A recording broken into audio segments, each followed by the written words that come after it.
నిషేధిత భూముల 22A జాబితా రాజధాని పరిధిలోనే కాకుండా జిల్లాల్లో గ్రామీణ ప్రాంతాలను కలకలం రేపుతోంది. భూముల క్రయ విక్రయాలు నిలిచిపోయి రైతులు భూముల యజమానులు ఇబ్బంది పడుతున్నారు.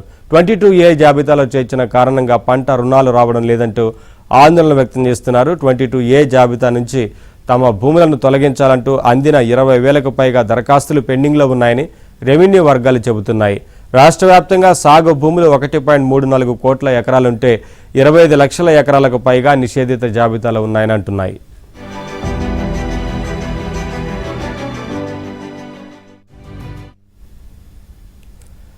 సంగారెడ్డి జిల్లా కంది మండలం బైతేల్ గ్రామానికి చెందిన ఒక రైతు సర్వే నంబర్ 157/A1లో 4 ఎకరాల 21 గుంటల భూమిని 1986లో రిజిస్టర్ సేల్ డీడ్ ద్వారా కొనుగోలు చేశారు. తర్వాత రెవెన్యూ రికార్డుల యజమాని పేరు నమోదైంది.